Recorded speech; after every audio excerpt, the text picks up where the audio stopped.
Hi Stampers, my name is Sandy Hancock. I'm an independent Stampin' Up! Demonstrator coming to you from Southern California, and today is Monday, September 22nd, 2025. Today I'm going to be working with the Toile papers that are on page 40. Let me show you where it is. On page 40 in the holiday catalog, or 41. Yeah, they're shown on both pages, so it's showing you the front and the back. And if you saw my video last week, then you heard this little spiel already. So forgive me if you've already heard this, but I just want to share it for anybody who didn't hear it. So Toile, T-O-I-L-E, is pronounced T-W-A-L-L, Toile. It's a highly detailed decorative print featuring repeating monochromatic illustrations of pastoral scenes. It was invented in the mid-18th century and was inspired by designs and prints found on Chinese porcelain, which often took its design cues from nature. And then it goes on to say that normally it was all printed in one color, and it was usually blue, black, or red. And then eventually in the 19th century, or was it 18th century? They developed, in the 19th century, they developed more dyes and pigments, with green being a very popular one. Okay, so take a look at this. Monochromatic and repetitive. Yes, that fits perfectly right for Toile. Okay, now take a look at this one. These are the three I'm going to be using today.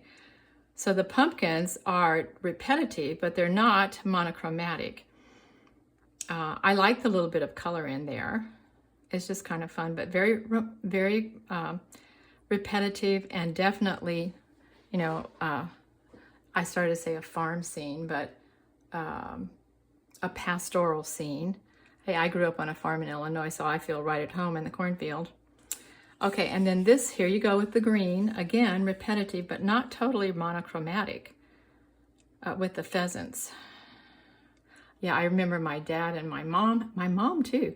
They would go pheasant hunting, and we would have delicious pheasant for dinner.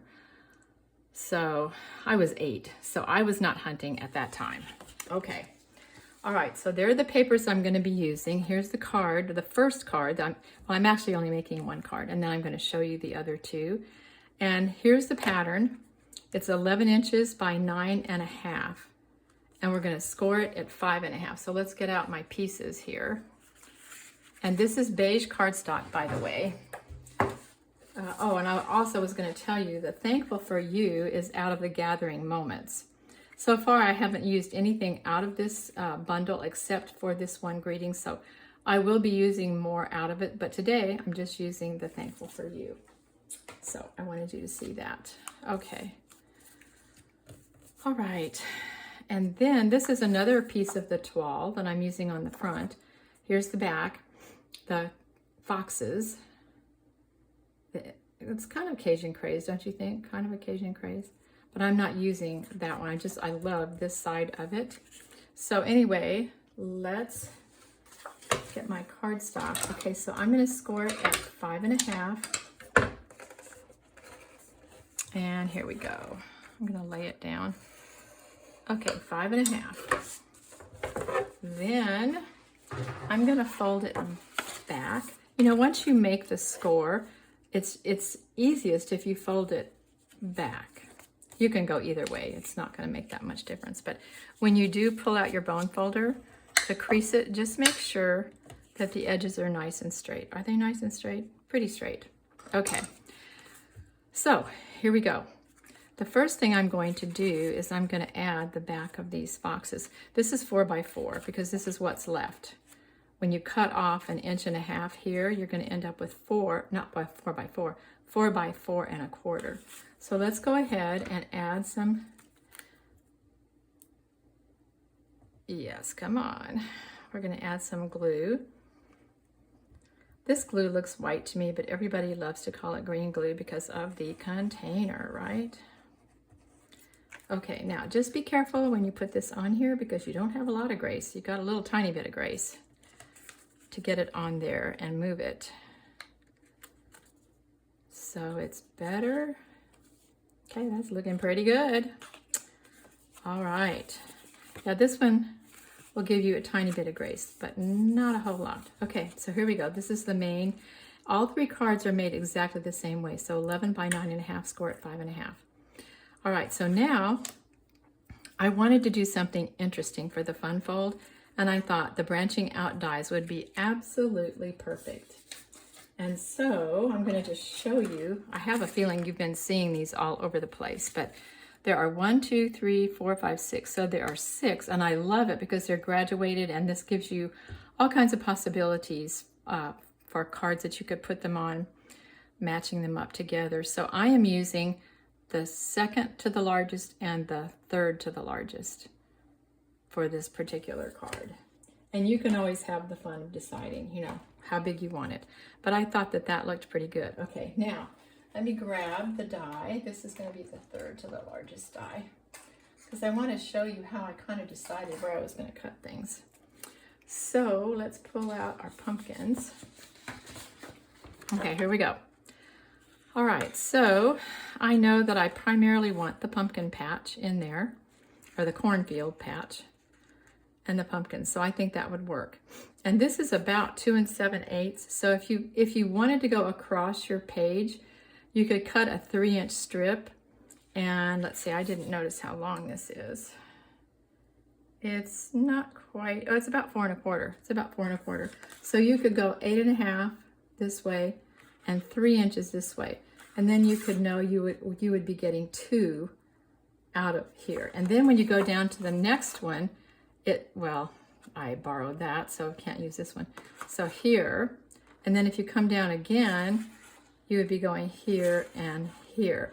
So if you didn't cut this out like I did, you could actually get 8. You could get 4 strips of 3 inches, and you could get 2 of these out of each one if you wanted to make that many. If maybe you're making it your fall holiday, you know, Thanksgiving card. Or maybe you're just looking to make a beautiful card for fall. And I mean, it could even be a birthday card.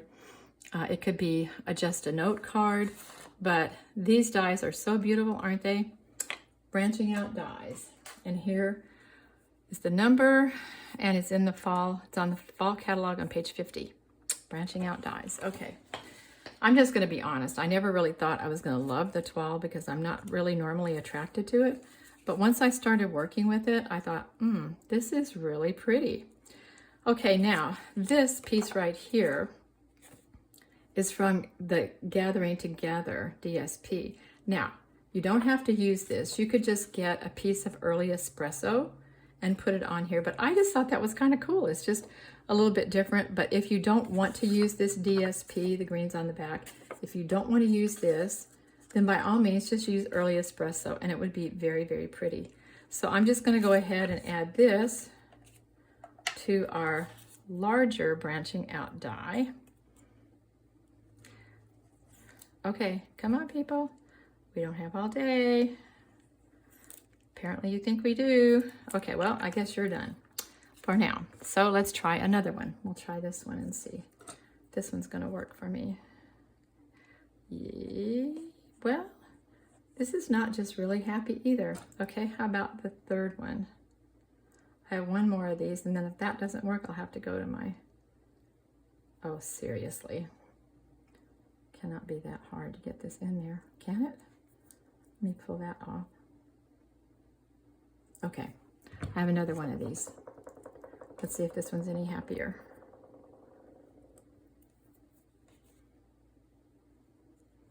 Okay, this one is a little bit happier. Yep, this one's really happy. Okay. All right. We just have to have some alternatives, right? Okay, so I'm just going to add this to the early espresso.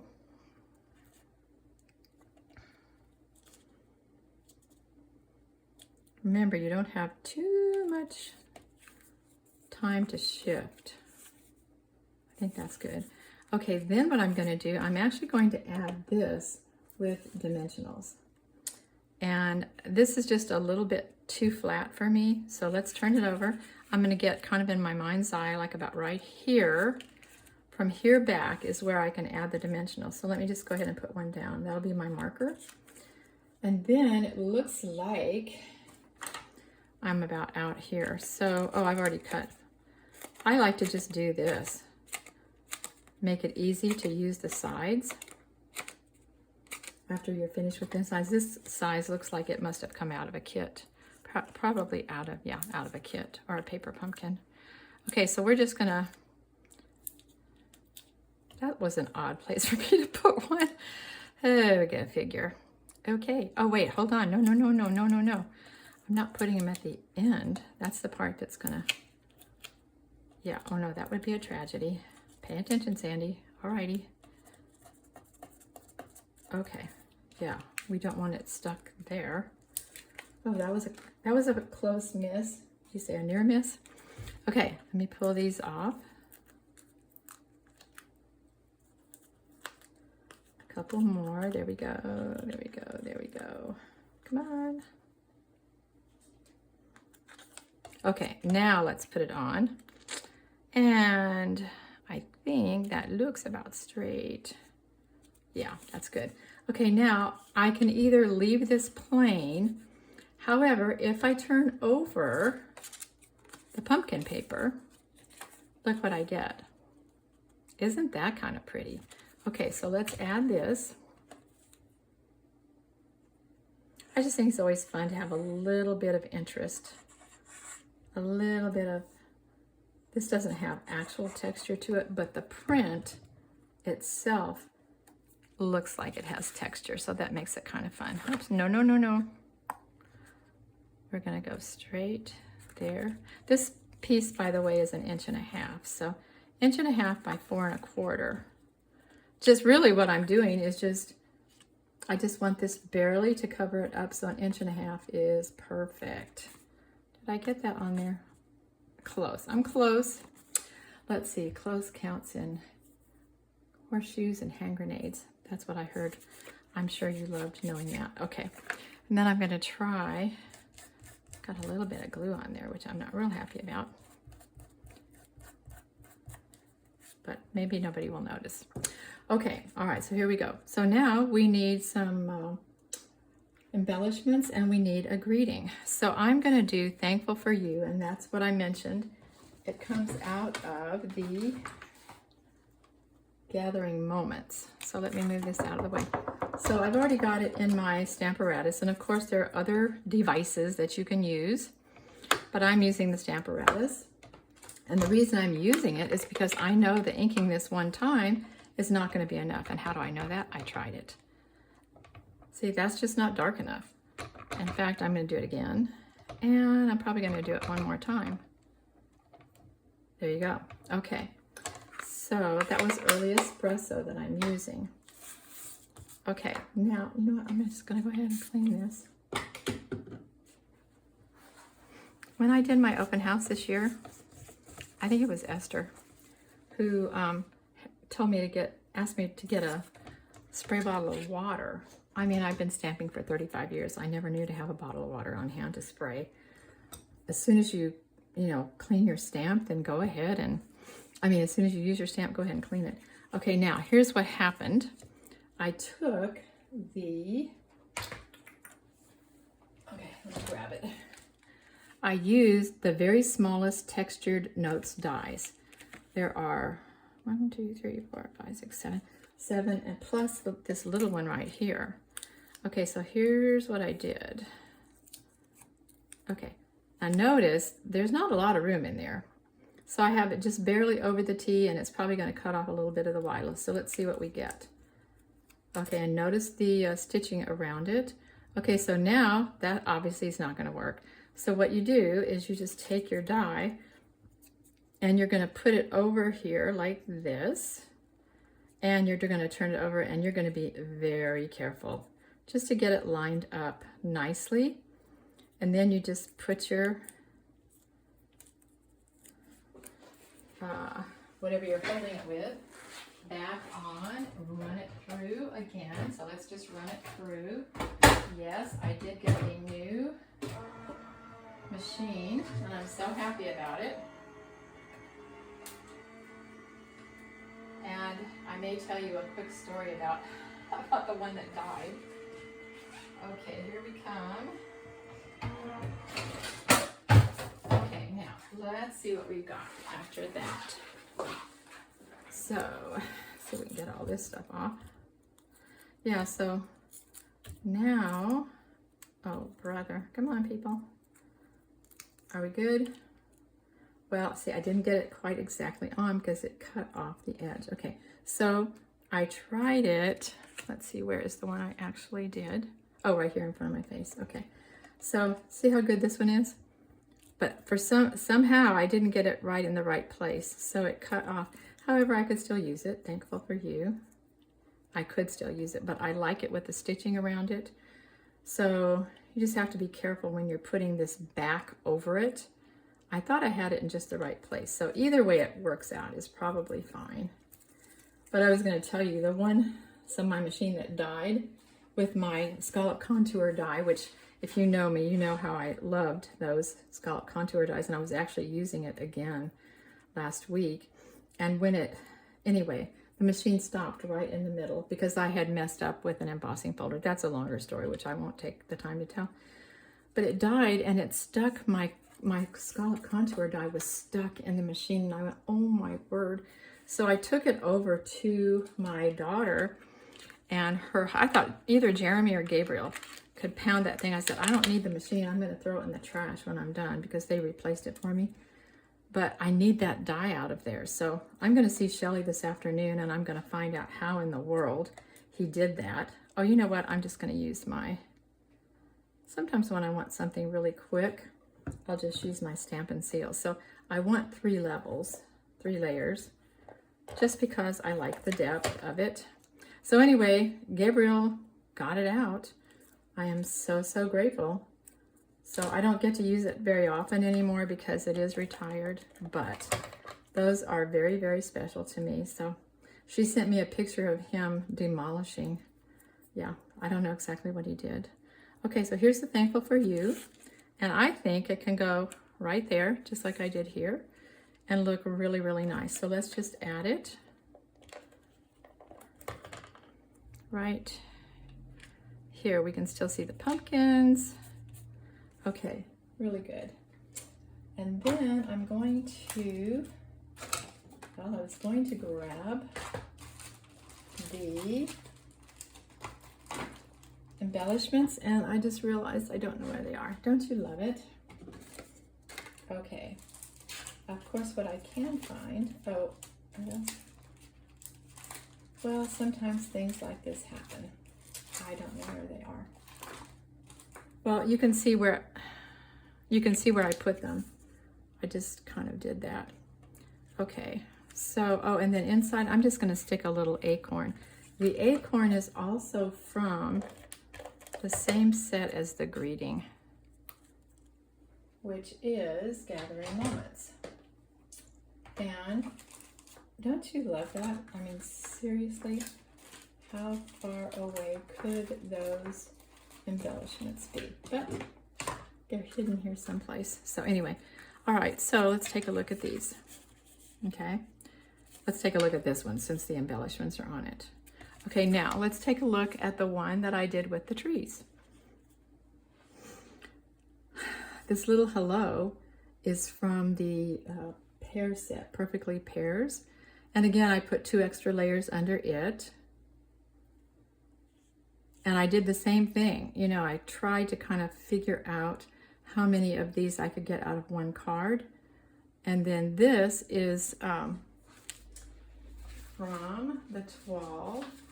It is the back of that paper. Okay, so we've got the trees on the front and that on the back. And I really like this. I just positioned it so I could see deer and the trees, the little hello. Oh, this guy's trying to escape. Oh, no, no, no, no, no, no. Okay. And I didn't put an acorn in here yet. I think I will. Okay, so there's number 2. And then number 3 is going to be with the green. So Grateful for You is from Amber Autumn. These whites, I'm going to tell you what they're from. Natural matte dots. I have no idea if they're current. This is what they look like. But do you ever get rid of your accessories? I hate to get rid of my embellishments because you just never know when you might need them. So initially I had them down here and you couldn't even see them. So when I put them above, I thought that worked really well. And then I used the textured notes again and just, isn't that pretty the way it goes like that? I don't know what I can put inside here. I still have to think about that. But here are the 3 that I made. and I hope you are enjoying them. I actually really like these now. I never thought you would hear me say I love toile, but I really like these 3 samples. And so if you do not have a demonstrator, please reach out to me, Sandy Hancock at Stampin' Up. At earthlink.net, Sandy Stamper at earthlink.net. And if you would like to have a fall catalog, let me know. I'll be happy to put one in the mail to you. You can email me and give me your address. And then if you are enjoying my videos, please subscribe and like. That helps me. So thank you so much for joining me. This has been really fun showing you these toile samples, and I'll look forward to having you next time.